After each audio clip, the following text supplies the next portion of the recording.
or it's already over. Actually, we're here.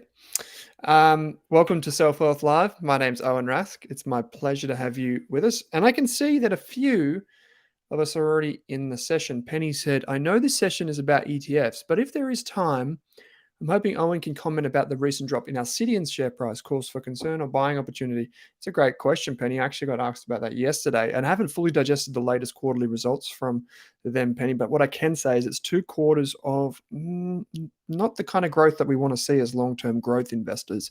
So stay tuned. Maybe that's one for next week if we have time, because we've got a lot to get to tonight. I can see a lot of questions that have come through, and just people commenting. Aaron says, what time does the live cast start? Started 4 minutes ago, but I was 3 minutes late.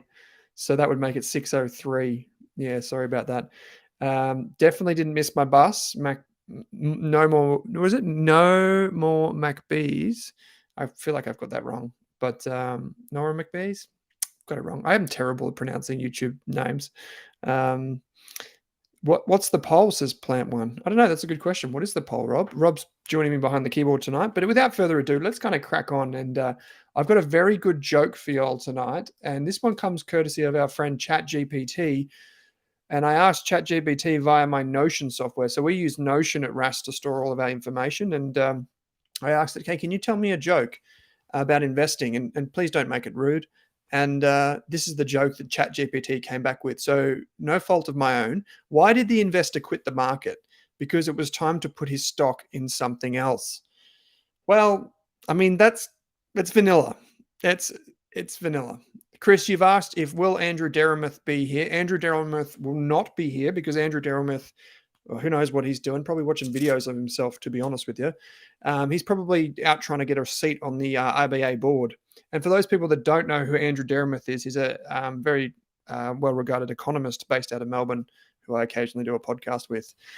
Simon says, "Hello from Melbourne. Hope we are all staying warm." That is why I have the hooded sweatshirt on tonight, Simon, because it is quite cold down here in Melbourne, isn't it? Indeed. Okay, so as you are all aware, the best bit of every week's show is the disclaimer slide. And you can see here that I've put something extra special during the hoodie in that I am seated in right now. And the disclaimer goes something like this: the Selfwealth live videos contain general financial advice only. That means the information that you receive tonight does not take into account your needs, goals, objectives. So you shouldn't act on the information until you have spoken to a licensed and trusted financial planner.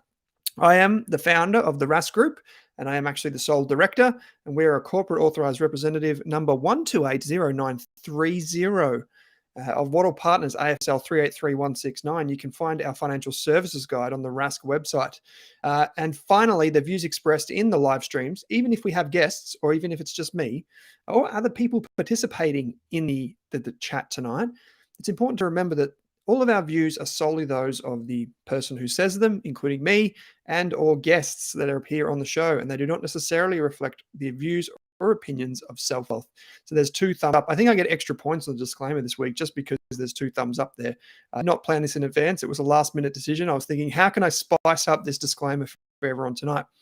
Okay, so before we get to the rest of my slides, and there are quite I apologize in advance, we are going to be creating an ETF portfolio from scratch. This is the 5th installment out of 5. That makes it the finale of the ETF mini series that we've been running here on Selfwealth Live. Rob and I have sat down every week for the past 5 weeks with ETF experts or just ourselves, and we've talked about ETF investing from the view of a diversified ETF. Can that be a replacement for a core portfolio? We had Vanguard on the show talking about that, Balaji. Then we had, and before that, we had the 10 mistakes that ETF investors make too often. That was with Cameron Gleason from BetaShares. And last week, you may remember that Blair Hannon joined us from GlobalX to talk about thematic ETFs and their place in portfolios and how to analyze them.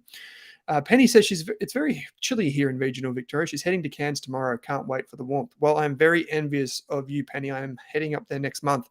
I think every Victorian does like to get to Cairns at least once a year. It's great. So, Jeremy, you've given me 11 out of 10 on delivery for the disclaimer. I think that's pretty good. Harry, you've said this is one day too late for me. I bought 8 ETFs today for my kid who is 2 years old to be held for the next 18 years. Harry, oh no. I mean, it's great that you did that, but it's a pity that it's one day late. Can you tell us, Harry, what was one ETF that you purchased for your child or for your child who is 2 years old and that you plan to hold for the next 16 years. What is one ETF? Bonus points if you give us more, but what is one ETF? Paul, you've said the quality of guests during this series has been amazing. It has indeed. It has indeed, Paul. Okay, so let's crack on because we've got a lot to get through. So I'm going to start with some basic slides, and then we're going to dive into, maybe even pull out a bit of a spreadsheet, and we're going to talk about some ETFs. And I did put out a very quick tweet this afternoon. It's a shame I didn't put it out earlier. So we do have some feedback from the community already, but I do want to hear your views as we go through and we build this portfolio together, and how you think about things and where you maybe think I've gone wrong or where I've gone right. Okay, so a couple of weeks ago, we talked about the importance of dollar cost averaging and just putting that money in your brokerage account and buying those ETFs each and every month. This chart here, you may remember, is a perfect illustration of why people who try to time the market often fail, and people who never invest are the biggest losers of all, because they are represented by the people on the side here, according to this study, which was based on data for only 20 years. All right, so it's not like a current study. It was based on 20 years of data. There is another study that goes back, I think, 60 years, which shows similar results. But here it shows that if you don't invest and you just keep your money in cash, this was during the 90s and 2000s, that was the impact of staying in cash. And this was the impact of being invested, whether you had perfect timing that year, whether you were just invested immediately, whether you broke it up and invested every month, or you have the worst possible timing that year and you picked the exact top of the market and then it fell. So this is if you had $2,000 every year. I won't explain the whole study again, but basically it just shows that the worst mistake people make is not investing. And probably the other mistake that I see people make is try and think that the stock market's going to crash, and they try and predict it, or they've read something, or they hear some expert on the TV, and they just never invest, or they just wait forever and they just miss everything. So before we get started, if you go down this pathway of investing, try to find ways to add automation to your life, to keep you disciplined, to invest regularly, to write down the way what you're investing in and why. Like, I'd love to know why Harry has invested in some things, because it would actually tell me, that Harry's thought it through. He's put some things down on paper, and maybe even just by putting it in the chat tonight, it reinforces his view of why he bought those ETFs. So that's like a really good practice. I always write down why I invest in something, and I do it before I invest in it, not after. Okay, so Jasmine, you said, are the past lives available? Yes, they are. They're all available in a playlist on the Selfwealth YouTube channel. So you can do that. And I just got to get this over here, just because I realized my video is actually blocking this. So I might go like this here and just move that around a little bit, just like that. So it's pretty again. Okay. So you may remember from the very first week, I think it was, we talked about where different ETFs sit on this kind of spectrum of the return that you can expect versus the risk. And basically what we showed here is that the further you go up this chart, the more risky the type of investment that you're making. Now, obviously, if you invest in ETFs, a diversified low-cost ETF, it is by its very nature going to be lower risk than a single stock.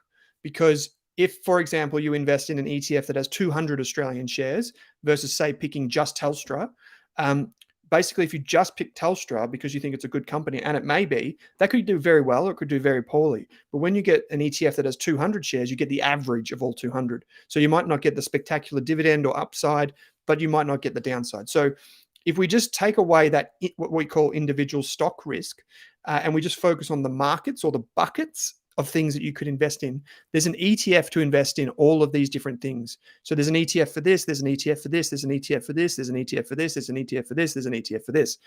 And basically, the more you have in this stuff up this end of the chart, the riskier your portfolio is going to be, and the more time you need to give yourself, because you can take extra risk in investing, but the basis of it is that you have to take a longer term horizon and be willing to ride out the bumps. A lot of people think that they're long-term investors, and then the bumps come and then they sell out, and then the worst possible thing happens, which is that they lose, and then they walk away from the stock market thinking that it's a gambling machine, when it's definitely not.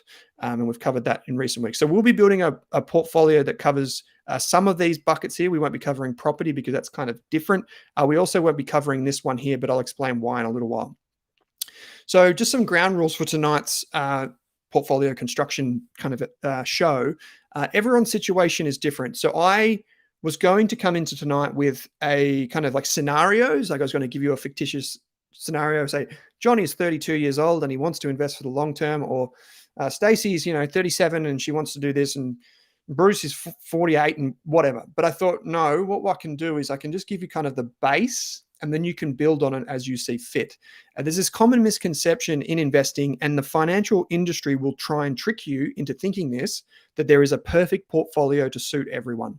There is not. There is not one perfect portfolio. Even when we had Balaji on the show talking about the Vanguard funds, you saw that there were multiple different options. So, one might suit someone, but not someone else. So what might suit me might not suit someone else. And you may remember the way to go about thinking about a portfolio is actually just to consider what we call a risk profile.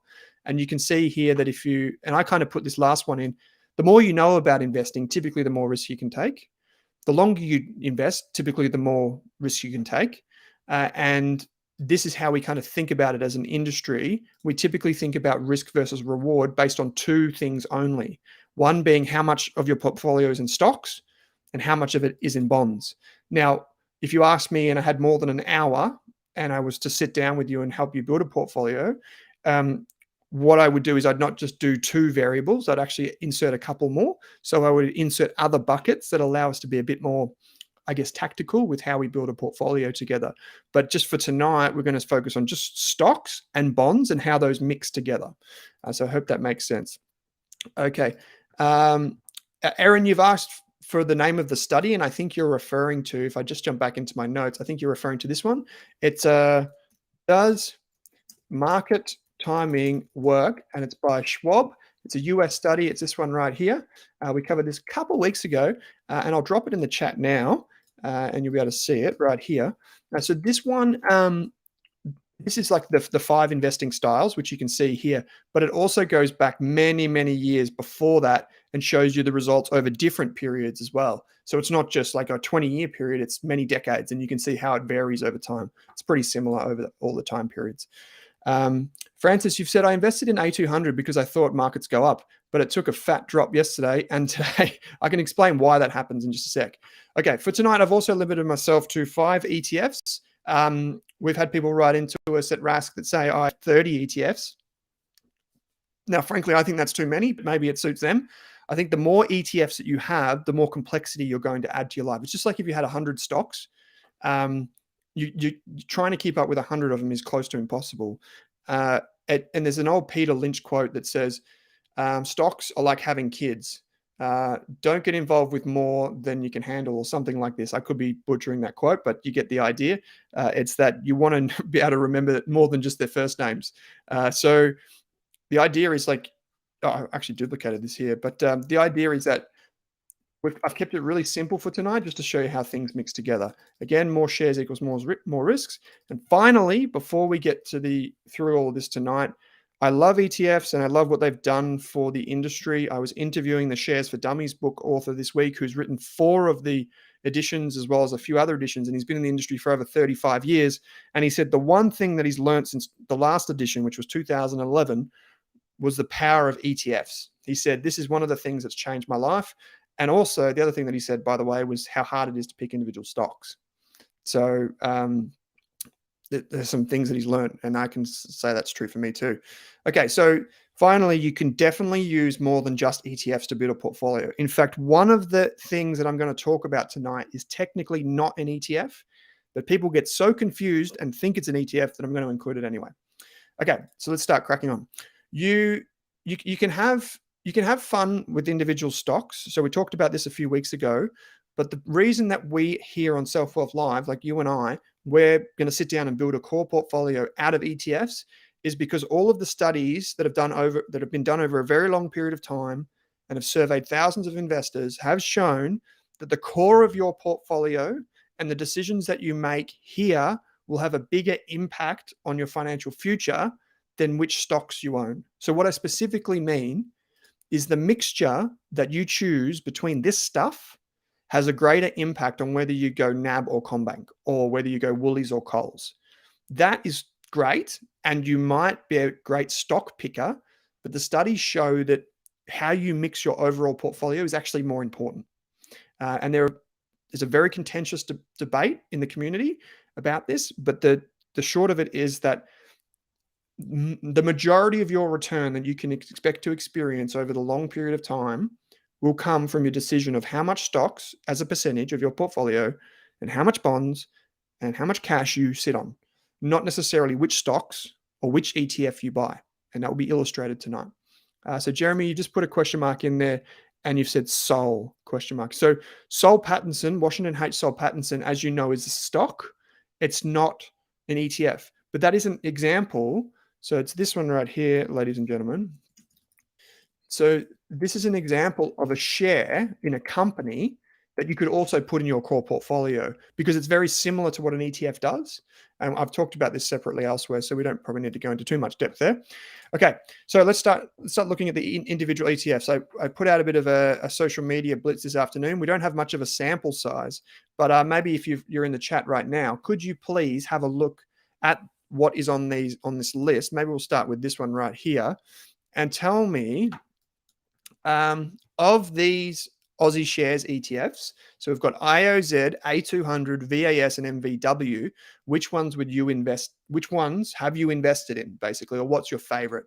Now, we don't have much of a sample on Twitter because, like I said, I only put it out a little while ago. But which of these ETFs do you like? And maybe if you tell me why, bonus points. Don't worry about that one. On Instagram, you can see the results were pretty similar. 60% of people said VAS. The VAS ETF from Vanguard is in the list. If we get that out of the way. Okay, so Tony said A200. Reyes says VAS. Derek said VAS. A lot of people said VAS. Yes. Okay. Rob's going to spin up a poll. I'm just going to get this up on the side of my page here. So Selfwealth Live, because I actually can't see the live chat. So I'm just going to bring this up for me over on the side here. So I can see the poll as well, and I can vote. Now that will be fun. Okay, the poll is up, and you can vote in that now. So I can see around about 60%, 50% of respondents early on have got VAS coming out in front. If you can tell us why, that would be great. Okay, so got some more questions. So A200 and VAS from Amit. A200 for the lowest fees, Wendy says VAS. A200, Tony. MVW says Verghese. Okay, we've got Harry with IOZ and VAS, covers Aussie and US markets. Okay, I think maybe, Harry, you're thinking of VAS and IVV, if I'm not mistaken. Okay, so what would you say about this then? What would you say? I'll lend my 2 cents in a second. What would you say about so Rob, I'm going to take a screenshot of everyone's responses there. Can you put up another poll of the community? And can you do the same one for this? So of these ETFs, which ones do you prefer? We've got IVV, NDQ, VGS, or IWLD. So can you chuck that in there and tell us, everyone in the chat, tell me what you prefer and why. Maybe if you tell me why, that'd be great. Tuny, you've said VAS because Joel Greenblatt, great author, by the way. Joel Greenblatt says index funds that include the small caps outperform in the long run. Very interesting. Let's just have a quick look at that. Let's test that theory. I'll get that up on my screen here. So small caps, and you're saying VAS. So if we look at the return, that's VGE. If we look at the return for VAS, let's get this up. ASX VAS, not that. We'll go like this, and we'll go VAS. And then we'll also look at, say, IOZ, which is just the ASX 200. So we've got the 200 versus the 300 here, while Rob spins up that other poll. So VAS over, say, let's go to 5 years right here. We can see that the ETF has returned 8.63%. I'm sure I'm going to accept all that without reading it. No worries. So if we go down here, we can see the ASX 200 ETF by iShares has 8.16%. So 8.16% versus 8.63%. So a bit more for VAS. And maybe that is a push towards what you were saying, Junie, about the Vanguard shares ETF. This one right here has 300 shares, whereas the other one has 200. So you're getting a little bit more. Now, obviously, the other consideration that we have to take into account is fees. If an ETF has higher fees, it means it's taking more from you, the investor, and keeping more for itself. So I can see poll is ready, says Rob. Okay, let's have a quick look. So how about these, Rob says? I'm going to pick that one. Okay, so I can see, thanks to 71 votes, that IVV is off to an early lead. No one has picked iWorld. No one has picked iWorld, which is the iShares Core Misky World ex Australia ESG leaders. What a mouthful. That one, no one's picked, which is interesting. Okay. Chef Circle, is that before or after fees? So this return right here, actually, good point. That might be gross fees rather than net of fees. Net asset value, and does not necessarily reflect the transaction cost. So it looks like it is the after fees, because guessing it's measured on the share price, Chef Circle, but not like brokerage fees and that sort of stuff. So I could be wrong. I could be wrong. I could be wrong, but I'm going to show you a resource, ladies and gentlemen, really quickly, that you can use if you feel like you don't trust the ETF providers for whatever reason to give you the information that you want. There is a place that you can go. It's a place on the internet. So I'm not taking you down a Melbourne alleyway to show you some funky street art. But you can look at something called the ASX ETP monthly report. Now, I'm going to bring this up. I've mentioned it on the show before, and this is basically my holy grail. I check this every month. So if you go here, it's in the chat now. And so just to recap the poll so far, from the votes, we've got IVV and VGS off to an early lead. When we used to do the most bought and sold inside Selfwealth, those two ETFs did rank very highly, in particular VGS. Okay, so you can go in here, and actually what you can see is you can see the list of every ETF in the country, and the ASX crunches the data for you. So I got a good question today about MVE, an ETF from Van Eck, which is focusing on the mid-cap ASX stocks, so the middle-sized ASX stocks. And you can see here it shows you what the fee is, how much is invested in the ETF, and if you go to the very right-hand side, you can see the total return over here. It's important to remember that when you look at an ETF, so when we look at an ETF share price, the fees are already taken out. So the tiny, tiny, tiny little fees are already taken out. But it does not include the dividends that have been received. So if there was a dividend paid here, you won't see that, which is one of the reasons that I look at this report from the ASX, because it has the total return. It includes everything, the dividends and share price return over time, the capital gains. And I'll get to why that's important in a minute. If we just look at the main ETFs in Australia, you can look by the size of the ETF, so how much money is already invested into them. You can actually which are the most popular ETFs. So VAS is clearly the most popular because it has $12 billion invested in it. The STF is technically the next most popular. Then you've got the IOZ ETF, which didn't rank that highly in our little poll. Then A200, which is, I believe, the newest of all of these ETFs, so perhaps that's why. And then the MVW ETF, which is a different type of ETF. So you can use this list and this report to actually look at the data every month, just like anyone in the industry would. In fact, for example, like websites would pull this data out and use it on their analysis websites. Another tool that you can use, and I've brought this up before, which is the Vanguard Fund Compare tool. And I've got that in my slides right. And let's have a quick look. We can use this, and we can say, that didn't work before. Let's say we've got IVV ETF, the NDQ ETF in Rob's poll right now. We've got the VES ETF also in Rob's poll, and we've got the iWorld ETF. So say if we pop these all in here, we can actually see the turnover. We can see, so there's the fees. We can see the size of the ETF. And this, by the way, I'm just pasting in the chat now. So that will come through to you now. And down, so see the returns. So here we can see over actually we'll go 5 years because we've got it available. Just so you know, for those of you that haven't been here for the series thus far, I never ever look at the 1 year returns, like never. And I never look at monthly returns. I never look at any of that sort of stuff. The only thing that matters to me is the longest possible time frame. An informed assessment over whether or not it's worth investing in ETF. At minimum, it's got to be 3 years for me, but typically it's more like 5 or 10 years if it's available.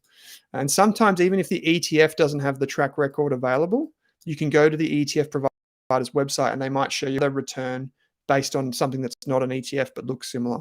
Okay, so here we can see the BetaShares ETF is by far the biggest returning ETF.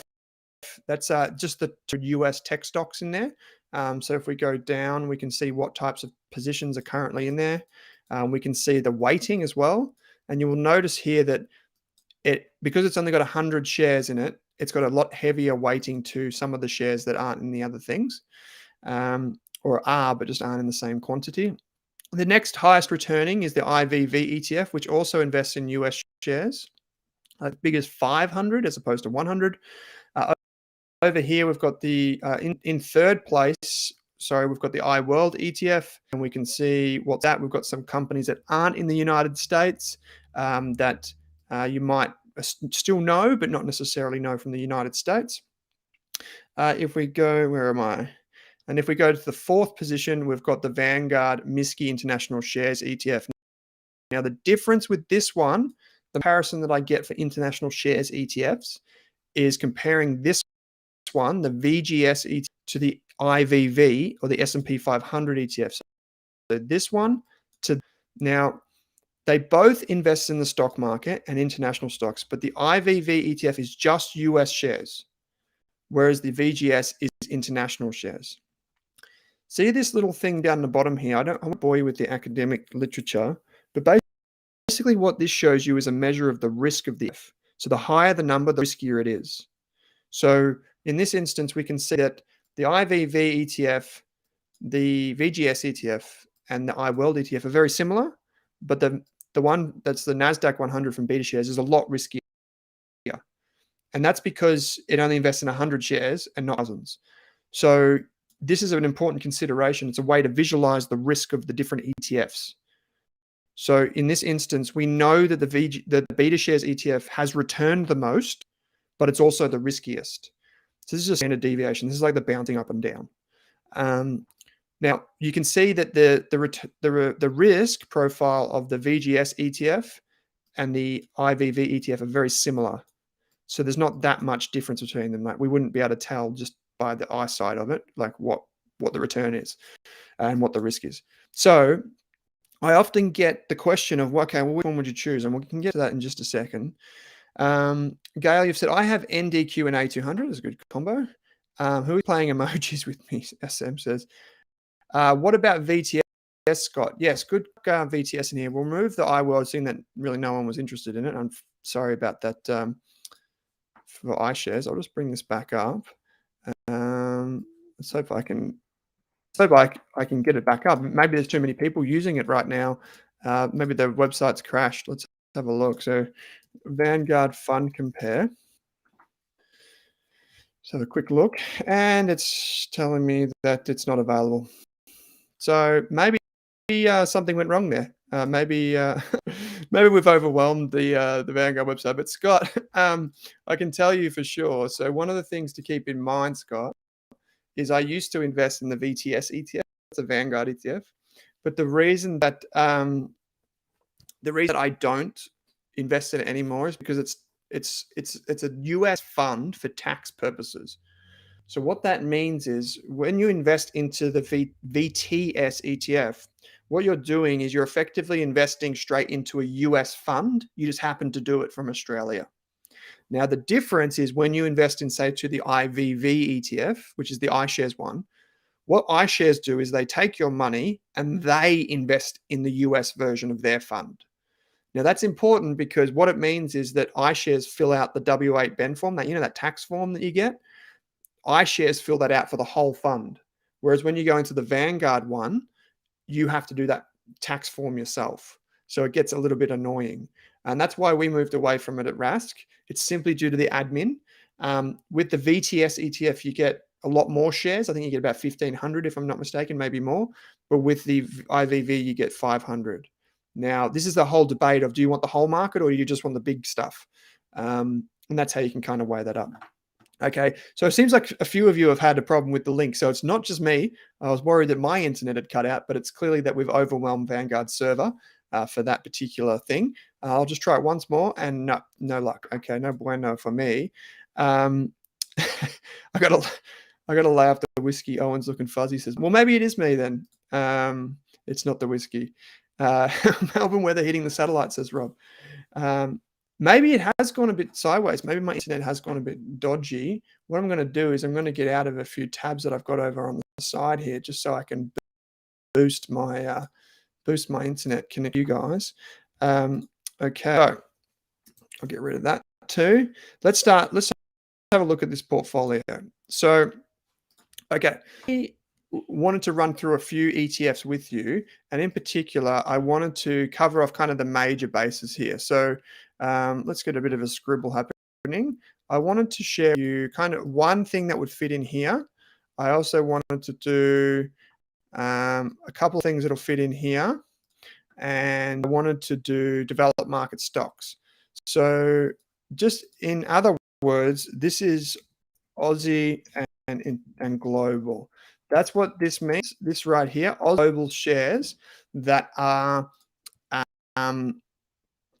from countries typically with stable democracies and economy property rights. So this would be like Europe, Australia, the United States, Canada.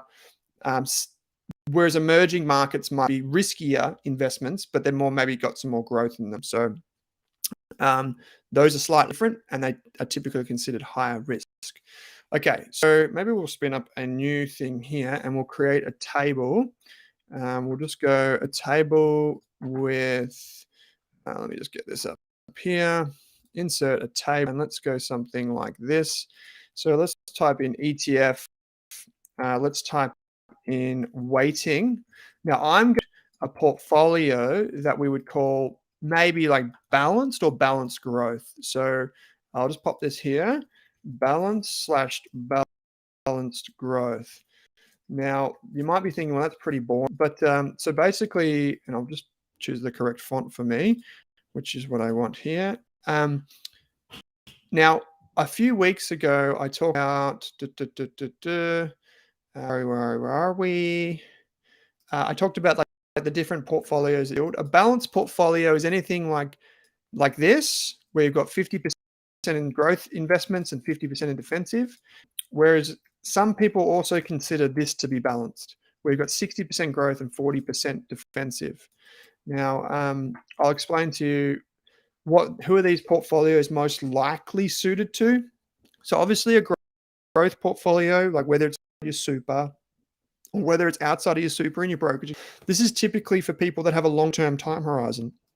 So this type. Now, a balanced portfolio is typically for people that also have a long-term time horizon, so 7 to 10 years or more. And finally, a conservative portfolio is typically considered for term time horizon, but still, it's not people that are investing for a year. It's not people that are investing for 2 years or 3 years. Now, this is going to catch people off guard, but most investors in the world do not hold their investments for more than 6 months. And I'm talking about individual stocks here. They do not own their investments for more than 6 months. So a lot of people think that they're a growth investor, but then they don't go and hold their positions, which is quite ironic, I guess. So it looks like I've got a degraded financial frame. Well, hopefully not. This would be the first time this has happened on the show recently. Maybe it's because too many people have tuned in. Oh no, it looks better. Okay. Perhaps Owen ISP throttled him, Martin. Yeah, maybe they said, hey, you're doing too much streaming. You've been doing too many Selfwealth lives. Or maybe it's a competitor of Selfwealth live trying to slow down our internet. Okay, 6 days for some, says Greg's long term. Yeah, maybe. Okay, so I actually might finally insert one more thing in here, and I might show you the asset class, and you can think of this as the bucket, right? ETF weighting. Okay, so I'm going to try and build a 60-40 portfolio, which is 60% growth and 40% defensive. So typically considered that or thereabouts, maybe a slight tweak to growth. Okay, so what we want Aussie shares, so we want some Australian shares because we get franking credits and growth. We want some international shares because we invest in Australia when 97% of the world's companies are outside of Australia. This is what we call home country bias. It's very, but if we can avoid that and invest internationally, that would be great. Because obviously we want to invest in the Apples and the Googles and the, Microsofts and Unilevers and those businesses.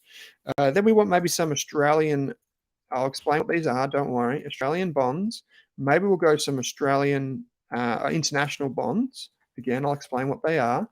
And in fact, what we might do is we might go like this. We might go emerging markets. So I'm restricting myself to 5 ETFs. I could do probably 7 and be a bit more balanced, but I'm just going to restrict myself to 5 for the sake of time. Now, you remember how before I said, and Owen, because Owen's just prompted to be on this, he's 80-20. Remember how I said before that depending on your level of understanding of finance, you can probably afford to take more risk.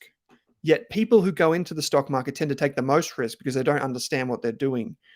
Now, someone like me that's been investing for a very long time, I teach others to invest. I've had a few bad days. I've had some pretty good days as well.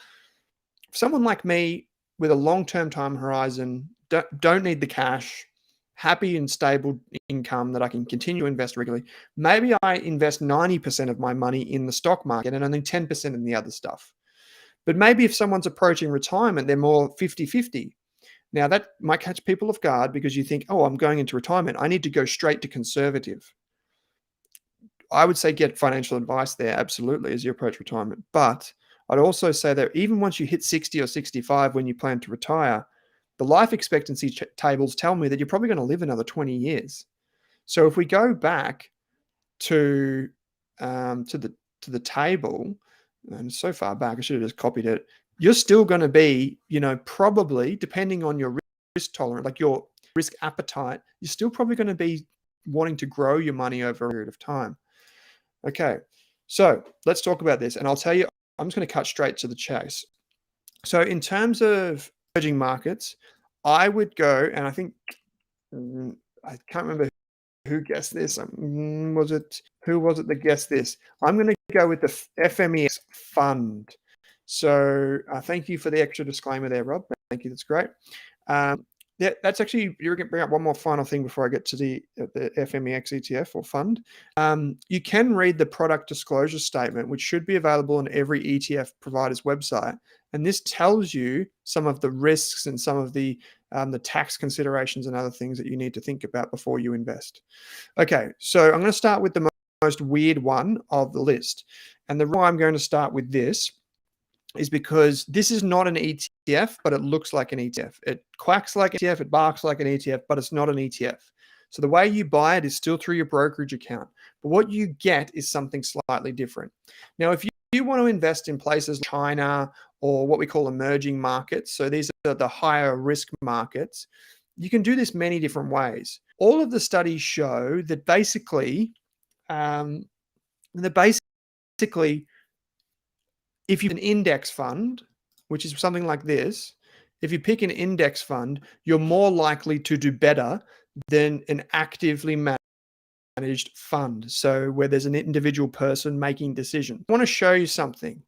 Now, if we go to past performance here on the Fidelity website and we look at the 3-year performance, and we can see that over 3 years, the fund has returned 8.78% per annum.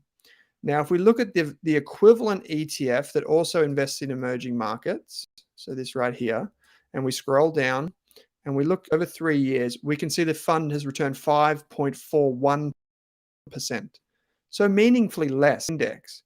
So this is kind of in contrast to what a lot of the studies tell us, which is that if you're investing in ETFs and index funds, you're going to do better than if you invest in an actively managed. Only 3 years, and past performance is not indicative of future performance. But I wanted to highlight this because there are some instances where using a typical ETF doesn't really work. It may work a little bit, but it may not work forever.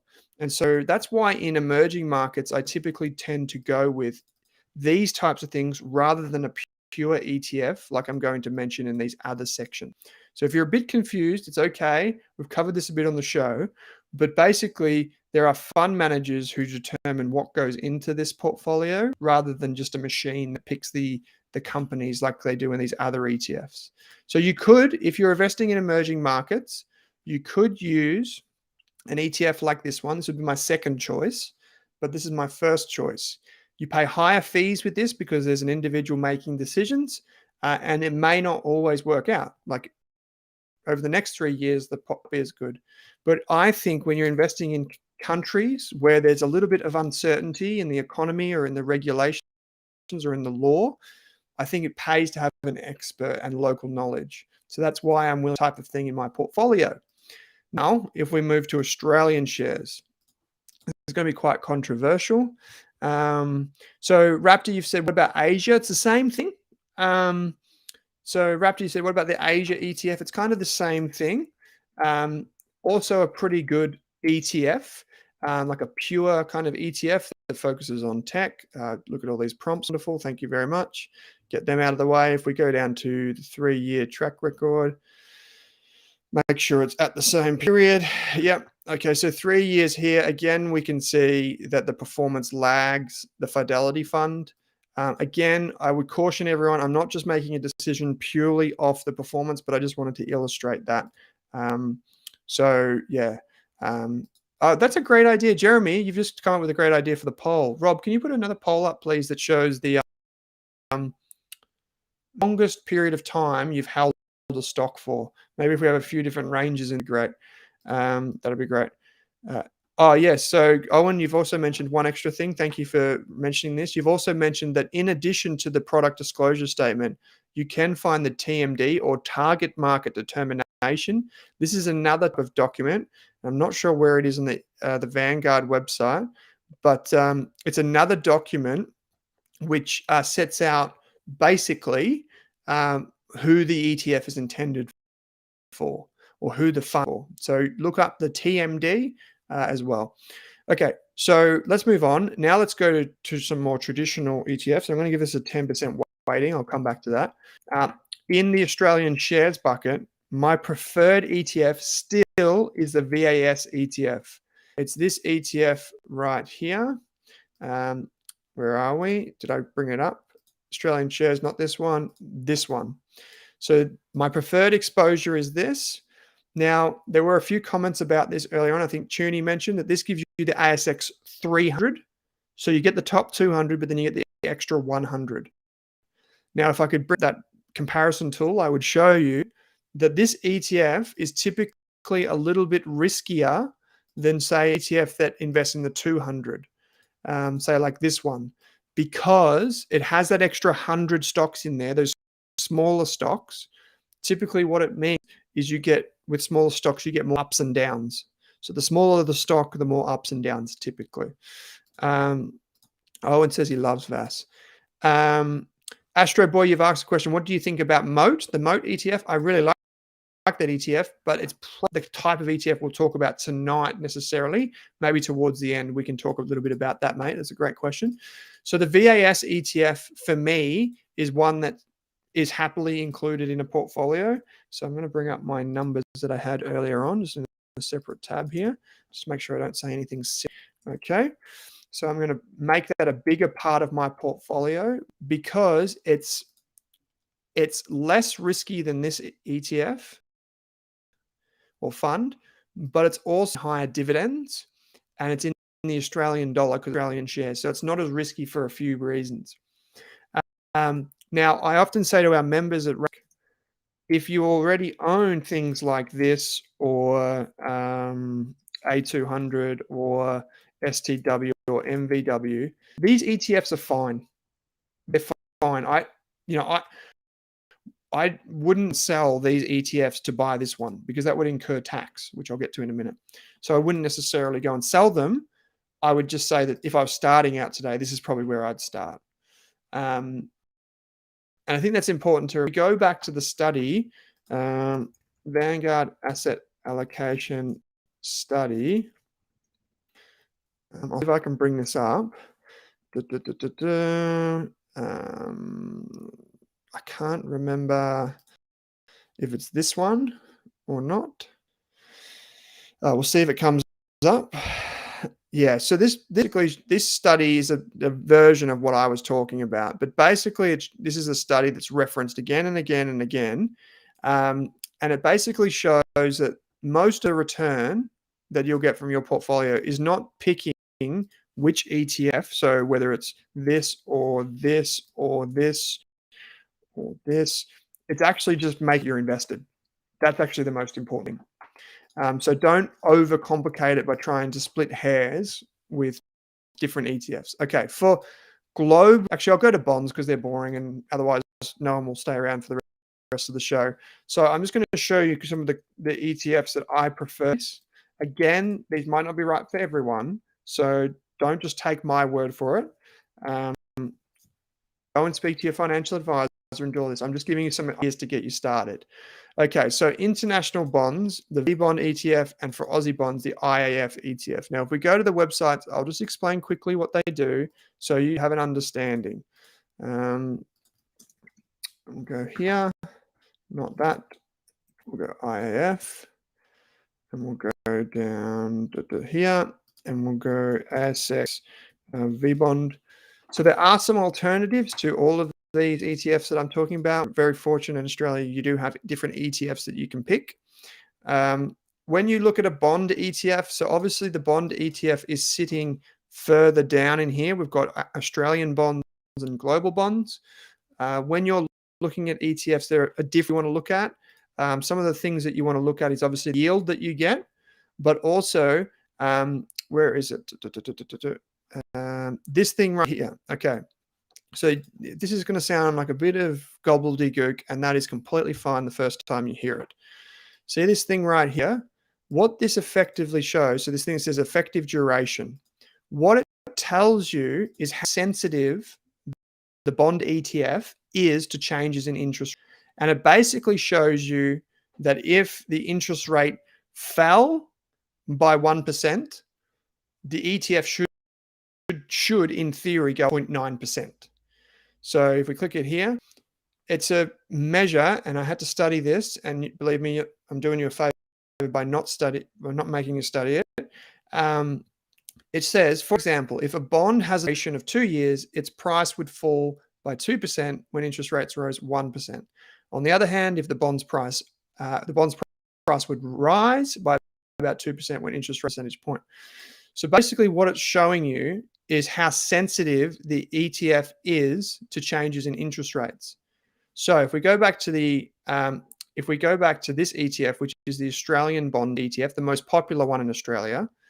Now, if we go in here, and you guys will know that yesterday, interest rates went up in Australia, right? Interest rates went up. And so you can see a kind of small in here, right? A small fall. That's kind of what you'd expect. When interest rates go up, you would expect a bond ETF to fall. Just like here, where interest rates were going up, you would expect the ETF to fall. We can see some in here. If we go back a bit longer, we can see some falls in here. You would expect that. But the benefit of a bond ETF, having it in your portfolio, is it's to act like a counterweight. So rather than just having all of your money in shares, and if the share market, you hear David Koch on the news, he says the stock market fell 2% today, typically your bonds wouldn't fall 2%. They would fall by some other amount or even go up. And that's why we include them in a portfolio, to add that balance. Now, I've obviously just made it a very simple example here. I wanted to do 60-40, so I'm going to go like that. I'll just give you one final clue on this, and if you have any questions, please send them through. Say that if you pick an international bond ETF, so like this one right here, please make sure it's got this in the heading, which says hedged. So this basically means that the currency is neutralized. And this is important because typically the return that you get from bonds isn't much. So most financial advisors prefer hedged ETFs that invest in bonds overseas. Because if the actual ETF, think about it, if the actual ETF is only returned like 1 or 2% a year, if it's impacted by the currency, which does this, so AUD, USD, if it's impacted by the currency, was this all the time, bounces up and down, what's the point of owning the bond ETF if all the return completely wiped out by whatever the currency does that? So you're trying to find a hedged ETF so it can kind of even out that. Now, for international shares, this is going to be quite polarizing. I choose this ETF, and I'm just going to do a very simple thing in here. Sorry, this is meant to be 25, 25, 25. The reason that I go with this ETF is the iShares S&P 500 ETF and not the Vanguard one is pretty simple. Now, this ETF invests a lot of its money in parts of the world, and I'll bring it up. So this invests some of its money in Europe as well as Pacific, whereas the other ETF, if I bring it up, doesn't invest as much there. So where am I? I want to look at, it doesn't give us the regional breakdown because it's all in the US. So this is 100% invested in the United States, whereas the Vanguard one is also invested quite substantially in Europe. Now, this is a really important point, and I don't want people to miss this, is that you can invest in an ETF that invests in every kind of stock in the world. So this one right here has, it's around for you, this one has nearly 1,500 individual stocks inside of it, right? Because the S&P 500 one is only going to have 500 because that's all that there is in the S&P 500. So, okay, so what's the big difference here? We already talked about the risk earlier on, and we also talked about the return. The IVV ETF on return, but it's a little bit riskier than the VGS ETF. This is lower fee, and this is slightly higher. But here's the thing that I think about. So many of us on the call tonight will know that I've got an Apple iPhone sitting right beside me. I've got a MacBook. I'm actually recording this through my iMac. My partner in the other room has a Microsoft PC. There's a bunch of technology here. There's a company here that creates cold and flu medication. There's a book here and it goes on and on and on. Here in Australia, there's actually a Google Home Mini there. So here in Australia, we use the services and products of US companies. And so my point is that just because a company might be in the United States does not necessarily mean that all that you're getting is United States stocks. You're actually getting a company that is exposed to the world thanks to Americanism, basically, and globalization. So when I use my Apple smartphone here, it doesn't matter that I'm in Australia and I use it, but Apple in the United States definitely benefits. So through the IVV ETF, there was a study that came out a few years ago that showed that of the S&P 500, so for the USA's biggest 500 companies, they actually generated around 30%, and I think it was of their sales, outside of the United States. So us investing into the United States, those companies like Microsoft and Apple, the things that we're buying here in Australia, they actually make 30% of their money outside the United States. So instead of going to an ETF that does it all for me, I actually just go to an ETF that invests in the biggest tech stocks in the biggest companies in the US, and I use that as a way to get exposure, not just to the United States, but to the rest of the world as well. But here's the difference. By only investing in the United States, I'm only exposing my portfolio to the rules and regulations of the United States versus, say, all of the other countries around the world where I'm investing in a really kind of like open-ended way. Now, there is a risk to my decision to use the IVV ETF over, say, the Vanguard one, which invests right around the world. And that's that maybe the US isn't the powerhouse, the economic powerhouse that it always has been into the future. So you might take the view and have other exposures in the portfolio. And that's the basis of why I choose the IVV ETF. So low costs, America's biggest 500 companies, knowing that those companies themselves have exposure outside the United States. So all in all, you still get global exposure, but you're doing it just through the United States. So here in our portfolio, and this is a very fictitious example, we've got 5 ETFs that invest across Australian shares, international shares, emerging markets, international bonds, and Australian bonds. Now, I want to add a few more things before we kind of wrap up tonight. First, I'd probably have more than 5 ETFs in a true core portfolio. The Ray Dalio, All Weather Polio, you may remember from when we looked on the basis of this 5-part series, and I'm getting another thing broken down. But when we studied this portfolio, we found that it was actually it didn't have that many components in it. It only had, what have we got here? A few different components inside of it. Whereas the portfolio that we've chosen is actually 5 ETFs. So it's probably even more than what Ray Dalio had. Probably be more inclined to use 7 or 8 ETFs to build a truly balanced portfolio. And then around the outside, I'd still have my satellite positions. So these types of things. Now, remember, we said start here, and then maybe in 3 or 4 or 5 years from now, when you're a bit more confident, then you can see all the other fun things like the thematic ETFs, have for example, individual stocks or LICs or other things that you want to invest in, maybe crypto, that can come in 5 years. But in the first instance, when you're trying to build a portfolio that's strong, start with the core and take your time, small amounts of money, and invest regularly. There's a couple of other things that I want to mention. If I was closer to retirement, I would probably look to add something that adds more dividend income to my portfolio. So maybe something that I could add in might be something like this, which is an Australian shares ETF, but it invests in dividend stocks. So I would probably add that in below here, and it would take part of this weighting right here. But if I was closer to retirement, I probably wouldn't have as gear side of things anyway, but it would take part of this. Now, if you ask my financial planning friend, Drew Meredith, and this is exactly the way I think about it as well, by the way, instead of just having stocks and bonds, like bonds and stocks, you might actually have things like REITs. I saw that was mentioned before. You might have things like hybrids, which are a big part of the Australian market.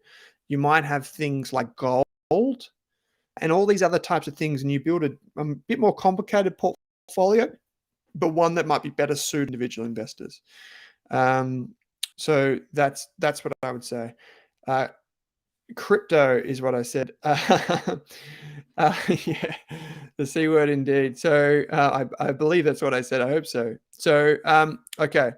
So who has a core portfolio? Owen, you said who has a core portfolio and only a core portfolio? I'm just going to quickly jump into the live again. So this one right here. Just going to have a quick look at this. So I can see Rob's still got the poll up. What's the average time you've held a stock? The average time. Oh, wow. For my current portfolio, it'd have to be closer to 4 or 5 years. That's for but I've sold some. So I don't know if we include sold, it's obviously less than that. But that's a good poll. Okay. So you would have REITs in ETFs. So Penny asked a question, why would you pay fees for a cash ETF rather than just going to the bank directly? Well, Penny, there are a few reasons, but so for example, there's the most popular ETF for cash, which would go in the less risky side. So the cash, the AAA ETF is the most popular. You may know, Penny, that in Australia, when you put your money with a bank, assuming that bank meets certain rules, it's protected up to $250,000. But after that, it's not protected, that amount over that. So what people tend to do with large pools of cash is they tend to use ETFs, or they use another thing that we call like money market funds or cash management trusts. So this is just think of it like where people pool their money together, and hopefully the ETF provider in this case, will actually go to the bank and bargain for a better deal. Now, if you ask me, in Australia, I reckon you're better off just using a savings account or a lot of home deposits, and this would probably be the third option. So if from a financial planning context, if you had if you were sitting on cash, the first option probably should be to use an offset account so that it rather than making you interest, it actually reduces the interest on a mortgage. The second option might be to use term deposits and use them in a very calculated way, and maybe a savings account right now, seeing the interest rates are so high. And then the third option might be, well, maybe you can use a cash ETF. An interesting thing happened not too long ago, Penny, which was that with in the United States, when Silicon Valley collapsed, and then there was the talk about Credit Suisse collapsing, a lot of people pulled their money out of the banks and put them into these style of ETFs because they thought, well, the banks aren't safe anymore. We'll put it in this ETF. And some of the ETFs just went and put the money in a bank anyway. So, but then it kind of went back the other way as interest rates kept going up. So there is one final question, which I'm happy to answer really quickly here. Leandro, you've said, what about REITs? So REITs in this instance would sit here, Leandro. So see this thing right here, property. This is probably where REITs would sit. Now, there are two different types of properties, types of things that you can invest in. So one of them is a REIT like this. This is a Charter Hall. So when you see the name like this, it means Charter Hall manages the REIT. Now, this type of REIT, this is a REIT that invests in property, right? But then you can have other ETFs that invest in REITs. But basically, there's two different types of property in Australia. And I'll just write them down here because I've got direct property or listed property. So in direct property, you can invest in a fund that goes and buys the property directly. Now, they have their own sets of risks. You can't pull your money out very easily. And then you can have listed property, which is where you go and buy things like this. Now, if you're building a portfolio, you can see here, look at all these ups and downs in the share price of this REIT. Look how risky that is. I don't even need to do the numbers. I know that looks very risky, right? It might be a good long-term investment once you include dividends, but it looks very risky. But if you went with a direct property fund like this, you would find that the day is not actually anywhere near as bouncy as that. Financial planners' perspective, they often say if it's a good property fund, they often use direct property funds where it's not on the stock exchange, so you can't really see it bouncing up and down. It's the same thing, you just can't see it bouncing up and down. Whereas some people say, well, we use this for the convenience. So there are two different types of property, but as a general rule, both of them are considered more risky than government bonds. And it's important to get the advice on that. So Michael, you've asked, is the W8 Ben form required for investing in IV? The answer is no, because that's an Australian ETF. So growth potential. AAA is attractive with the rise of the interest rate. It is. But you can also think about, like, one of the things that I'm thinking about now is investing in a portfolio of more bonds. So many people know that we have an exposure to some of these bond funds, but we also have an exposure to the cash. Because if we think about it, remember, bonds and interest rates tend to move in opposite directions. So if interest rates fall, bonds tend to go up. And if interest rates are up, bonds tend to fall. Now that interest rates have gone up, a decision that a lot of financial planners and really smart people are making is, do I think interest rates will fall from here? Because if they do, then positioning yourself now in a bond ETF may be smarter. So a lot of people are actually taking money, not everyone, but a lot of people are actually taking some money from their cash and putting it into bond ETFs, expecting that interest rates might fall, which is good for the bonds. So that's another thing entirely. But Owen, do you recall that seriously diversified global REIT that Drew spoke about, the Xmas series? Oh, yeah, Jeremy, it could be this one. I can't remember exactly, but I think it was this one, the Dow Jones Global Real Estate REIT. It could be this one. I could be wrong, but it may be this one. I'll just have a quick look. Yeah, I don't know what that's all saying, so I'm going to say yes. It could be this one that he was referring to, Jeremy. This is a very popular REIT and very, very popular financial advisors as well. Okay, Isaac, you've said, do you get similar returns with VAS and VHY. If I could use my little tool, I would. But VAS will go down and we'll look at the 5-year return, or we'll go 10. I think we'll have to go 5 years. So we can see here 8.63% for the high version, which is the dividend-focused version. If we go 5 years, 9.61%. So we've got 9.61% for the VHY ETF, 0.64% with the VAS ETF. Now, will that persist? Like, will the VHY ETF still do better in the future? I don't know for sure. I don't think anyone knows for sure. It actually may even be impacted by just this year's results, with more coal stocks and things like that doing really well.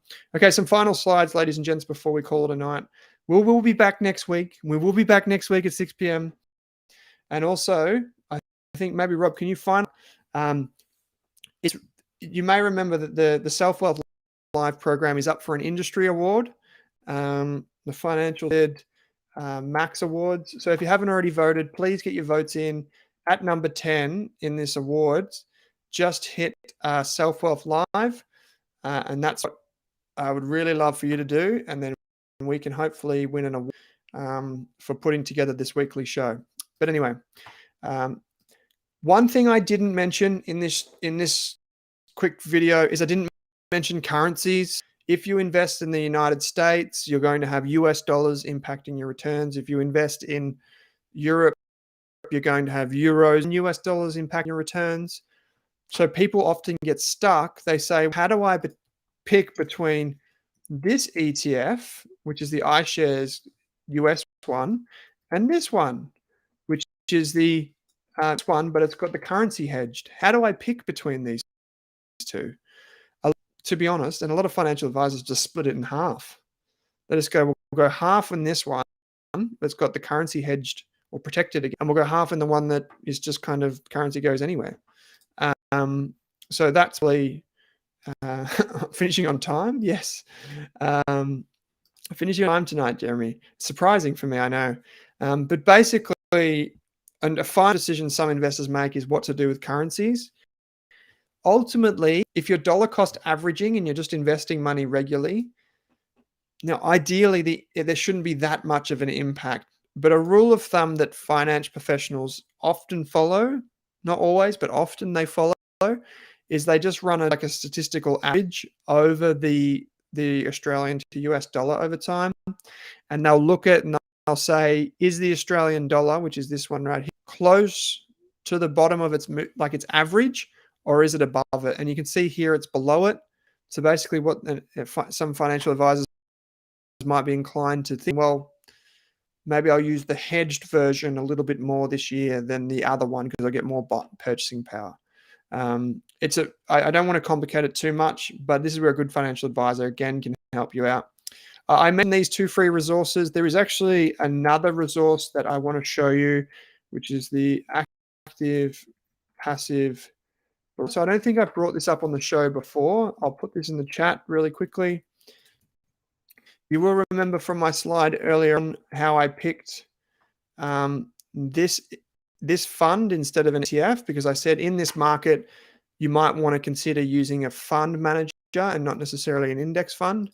Well, every, I think, 6 months, Morningstar crunches the numbers and they mention which markets. So if you're investing in Australia or the United States or small cap, they do the numbers and they say, well, it's probably better to use an index fund here versus an active fund manager. Okay, so finally, if you go and buy some ETFs, please do not forget that you can use your share registry. That's these things that you get the piece of paper from or the email from.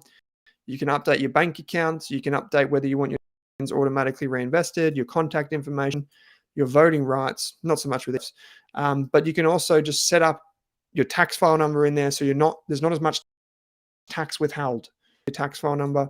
And finally, don't forget, if you invest in ETFs, you can't do your tax return until you get the statement from your ETF. So whoever will send this in typically July, August, September. It's typically July, August. And they'll send you a statement that has all different types of tax, and you just hand that to your accountant, or you use it to fill in through MyGov or whatever. So you need this. This is one of the reasons why I say when you're investing and you're picking how many ETFs to hold, if you end up holding 30 ETFs, imagine doing your tax return. That's what it looks like. Imagine doing your tax return. That's why I just keep it simple. You can use another tool called ShareSite.